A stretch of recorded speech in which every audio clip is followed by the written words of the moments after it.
Black single dad rents a room to a college girl, not knowing she's a billionaire's daughter. Subscribe for more stories.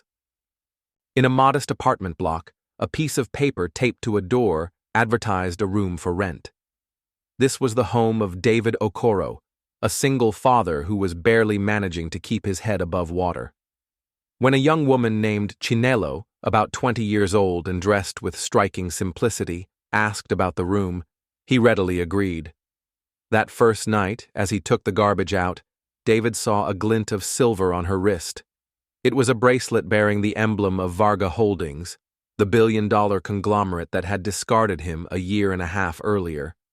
His heart hammered against his ribs, but the true jolt was yet to come. He watched as Chinelo opened his old, sluggish laptop and inserted a small red USB drive. On its label were 3 stark words: Project Raven Lake. She wasn't merely the daughter of a billionaire, she possessed a secret with the power to destroy an entire corporate empire. David Okoro was a man living from one paycheck to the next, in a world that had long since moved on without him. At 37, his days were spent repairing what others had broken, and his nights were for delivering packages. He was the sole parent to his 8-year-old daughter, Amaka, ever since his wife, Ngozi, had passed away from heart complications 2 years prior. The cost of her medical care had consumed their savings, and the funeral had taken the rest. The handwritten sign on his door was his final option. The rent would cover Amaka's school supplies and perhaps ensure a few more substantial meals on their table. Chinelo arrived on a Tuesday afternoon, looking nothing like the university students who typically responded to his advertisements. She wore no designer labels, carried no sense of entitlement, and had no parents trailing behind to vet the living conditions. She was just a quiet 20-year-old with sincere eyes and rent money in her hand. "I'm an art student," she explained. "I just need a quiet place to focus." Amaka was immediately smitten with her. Within a week, the two were a common sight at the kitchen table, folding intricate paper cranes while David worked his second job. Chinelo showed Amaka new origami designs, assisted with her homework, and never once complained about the paper-thin walls or the heater that required a specific 2-kick method to start. She was the perfect tenant, so perfect it felt suspicious. It was then that David began to observe the small inconsistencies. The silver bracelet she wore constantly would catch the light, revealing an engraved logo that sent a chill through him. Varga Holdings. The corporate behemoth had restructured him out of his warehouse supervisor position 18 months ago. There had been no severance pay, no real explanation, just a generic letter thanking him for his years of service. Surely, Chinelo couldn't be connected to them. The neighbors, however, began to form their own conclusions. Mama Ebeli, from apartment 2B, made pointed remarks about the questionable choices of young women today. Kunle, a co-worker from David's delivery route, was more blunt. "Dude, you have a college girl living in your place? What's your little girl gonna think?" The whispers seemed to trail him everywhere, from the market to Amaka's school meetings. To the judgmental eyes of the world, a single father renting a room to a young woman was a story that wrote itself. David tried to ignore it all. Chinelo was a good tenant who paid on time, kept her room tidy, and made Amaka laugh again, a sound he hadn't heard enough since Ngozi's passing. That should have been enough. But the bracelet nagged at him, as did the unreadable expression she wore while staring at her phone. And then there was her odd request to use his ancient laptop instead of getting her own. "Mine gave out," she'd said. "You know, college budget." Yet nothing else about her suggested financial trouble.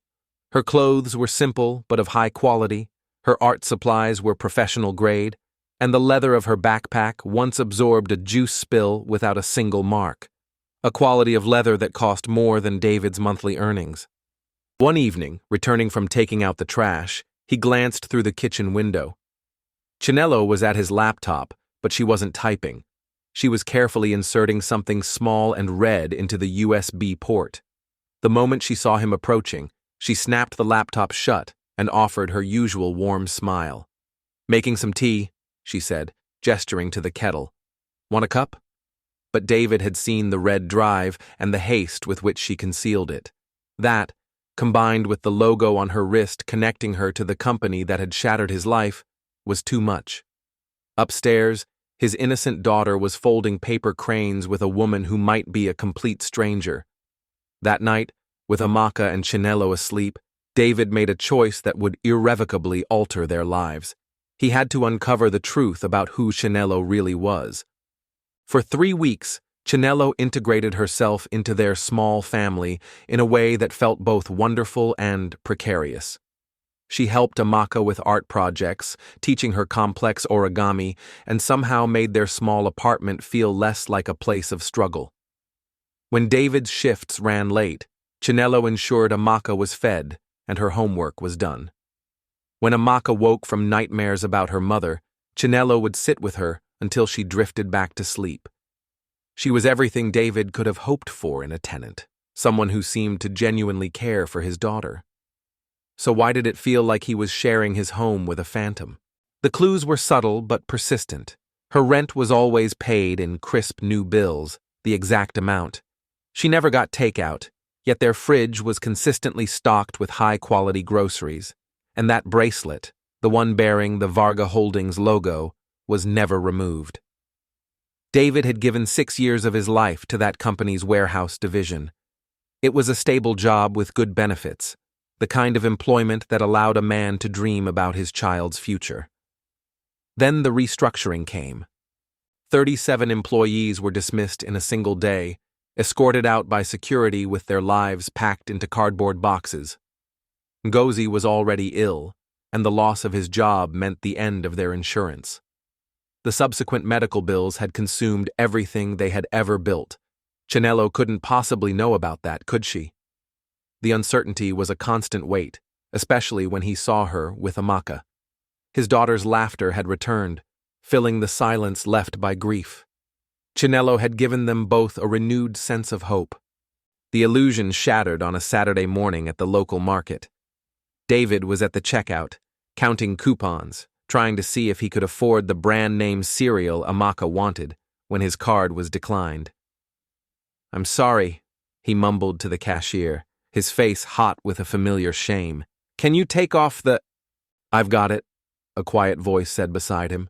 It was Chinelo, holding out a platinum credit card.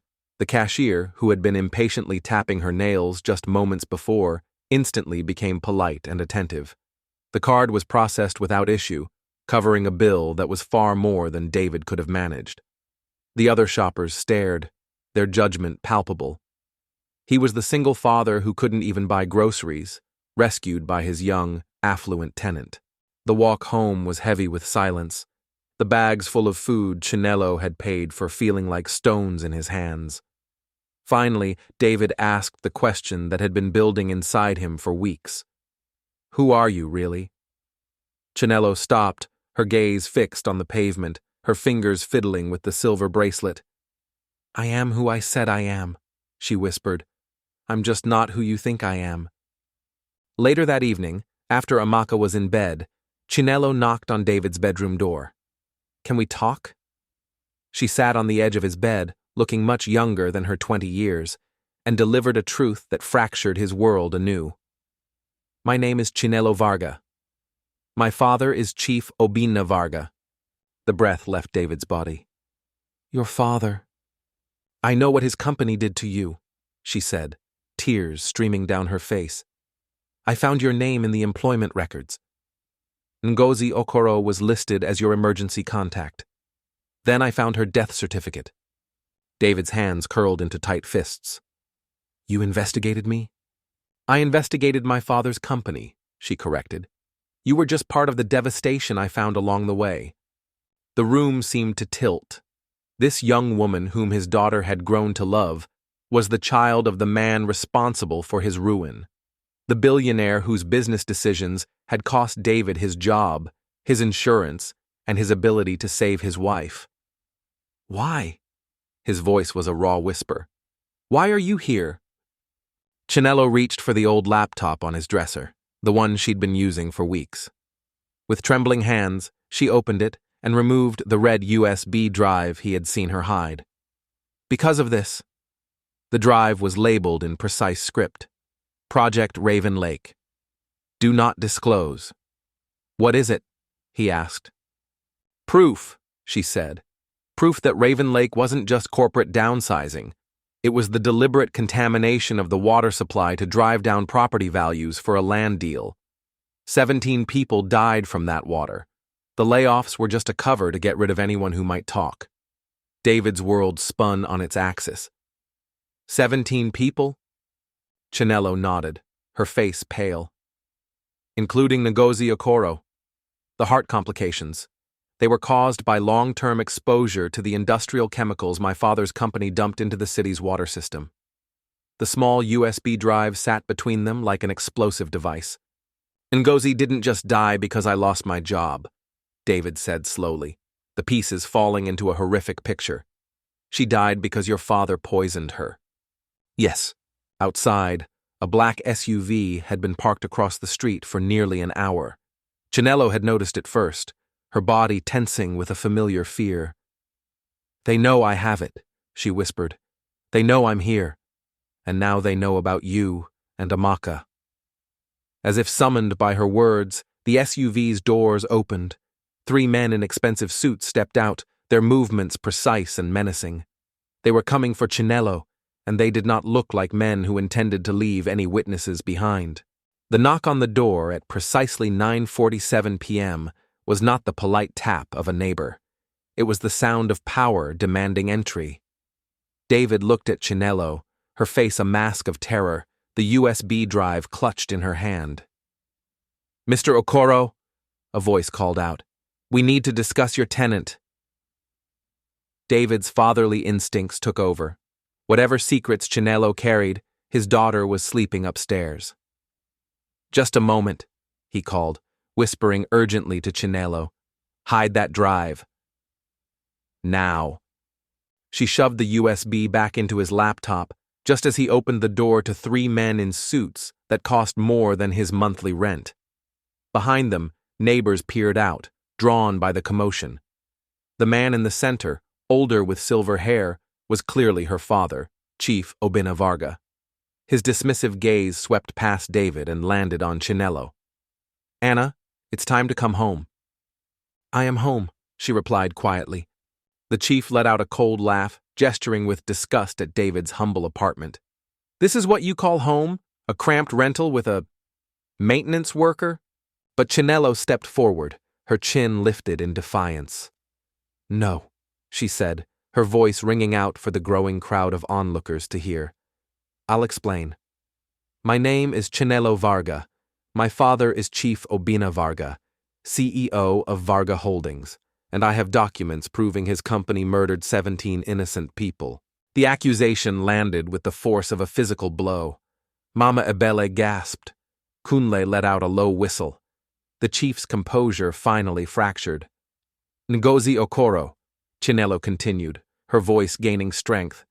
Maria Santos, David Kim, 17 names of people who died from contaminated water your company dumped to lower property values. The world spun around David. Not only was Chinelo confirming Ngozi's death was a murder, she was broadcasting it to the entire neighborhood. You have no proof, the chief said, his eyes scanning the apartment for the drive. Actually, I do. It was then David understood her strategy.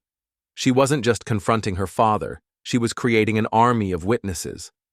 Every neighbor drawn out by the spectacle was now hearing a confession of corporate homicide, and several were recording it on their phones. The chief saw the cameras too, and his mask of control began to crumble. Everyone, go back inside, one of his men ordered. This is a private family matter. Is it? Mama Ebele called out. Because she just said you people killed 17 folks. That doesn't sound private. Kunle stepped forward. Sir, if what she's saying is true, we have a right to know. Some of us drink that same water. The crowd was growing. Chief Varga's control was slipping away. Chinelo, get in the car, now! No. You're my daughter. You will do as I say. I am an adult, Chinelo shot back, stepping closer to David. And I choose to live here. She pulled a folded piece of paper from her pocket, the handwritten rental receipt David had given her. "This is my legal residence. And this man," she said, gesturing to David, "has been more of a father to me in 3 weeks than you have been in 20 years. A murmur of approval rippled through the crowd. "You think this nobody can protect you?" The chief spat. "This nobody," David said quietly, "knows exactly who you are, Chief Varga." He raised his phone. "I've been recording this entire conversation." The blood drained from the chief's face. "And so is she," David added, nodding toward Mama Ebele, who held her tablet high, its red recording light blinking. A dozen other phones were now visible, all aimed at the chief. "Family privacy laws don't apply to confessions of murder," Chinello said calmly. From upstairs, a small voice called, "Daddy?" "What's happening?" Amaka appeared, holding a paper crane. The sight of the little girl, a symbol of the innocence his greed had destroyed, seemed to break something in Chief Varga. His men escorted him back to the SUV. As they retreated, Chinello finally collapsed against David, tears of relief and sorrow streaming down her face.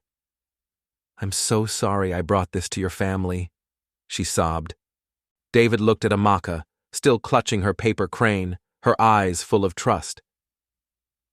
"You didn't bring this to my family," he said, holding Chinello close. "You became part of my family. And family protects each other." The cameras were still rolling, and the truth was finally out. By the next morning, the world was transfixed. The story of the billionaire's daughter who exposed her father's crimes while living with a single dad she'd rented a room from was on every news platform. The videos captured by David's neighbors had gone viral, showing a corporate titan unraveling in a humble apartment hallway. The contrast was stunning. Immense power and wealth brought down by simple human decency. David's phone never stopped ringing, but he declined every interview. The real victory was watching justice unfold. The FBI, led by Agent Adana Yusuf, arrived at his apartment not with warrants, but to gratefully accept Chinello's evidence. The USB drive hidden in David's old laptop contained years of internal documents proving Project Raven Lake was a deliberate act of environmental terrorism. "Miss Varga," Agent Yusuf told her, "what you have here is the most solid corporate murder case file we've seen in decades." Varga holding stock crashed. Chief Obina Varga was arrested at his mansion, led away in handcuffs as news helicopters filmed the scene. The charges against him were staggering, each carrying a potential life sentence. The families of the 17 victims, David and Amaka included, were awarded a historic settlement in the class action lawsuit that followed. David would never have to work 2 jobs again. Amaka would have every opportunity he had ever dreamed of for her. All of it was because a young woman had chosen their tiny apartment as the place to make her stand. His neighbors formed an unexpected protective barrier against the relentless media. Mama Ebele appointed herself their press liaison, fiercely turning away reporters, while Kunle organized the local delivery drivers into an informal security detail for Chinello. Disowned and cut off from her family's wealth, Chinello was learning to live in a new reality. "I've never had to use coupons before," she admitted one night, staring at a calculator. "It's not about the money," David told her gently. "It's about knowing what things truly cost." She got a part-time job and saved for community college, her silver Varga Holdings bracelet long gone, replaced by a simple one Amaka had made from origami paper. 3 months later, Chinello took the stand as the prosecution's key witness. She wore a simple suit, but her hands shook slightly as she spoke. "My father taught me that power means never facing consequences," she said, her voice clear and steady. "But living with David and Amaka taught me that real power is doing the right thing, even when it costs you everything." Chief Varga, seated at the defendant's table, refused to meet her gaze. The jury found him guilty on all counts. As they left the courthouse, Chinello stopped on the steps, took Amaka's hand, and gave her only public statement. "I found my real family in a $200 a month room," she said. "That is worth more than all my father's billions." They walked home, looking exactly like what they had become: a family, chosen and forged against impossible odds. Some secrets demanded to be told, no matter the cost, and some families were worth fighting for, no matter the price. A year later, the city announced the Obina Varga Memorial Clean Water Initiative, a program created to monitor water safety in underserved communities. The dark irony of the name was not lost on anyone. At the press conference, Chinello stood at the podium. Instead of a speech, she placed 3 small items before the microphones. First was a small wooden key Amaka had carved for her, with the word "home" etched into it. Second was the original, now-framed rental receipt David had given her on that first day. Last, she placed a paper crane, folded from the newspaper article that announced her father's conviction. The symbolism was clear to everyone who knew their story: the key that unlocked a new life, the contract that sealed her choice, and the hope that rose from the wreckage of corruption. They walked back to the same apartment where it all began. The room for rent sign was gone, replaced by a small plaque that read, "Okoro Varga Family." "Family isn't about names," David said, unlocking the door with Amaka's wooden key. "It's about choosing to stay when things get hard." Inside, dozens of paper cranes hung from the ceiling, each one a testament to their resilience. Sometimes the most valuable room isn't in a mansion, but a small space where you finally discover what home means. And sometimes the greatest inheritance isn't a fortune, but the courage to choose love over everything else.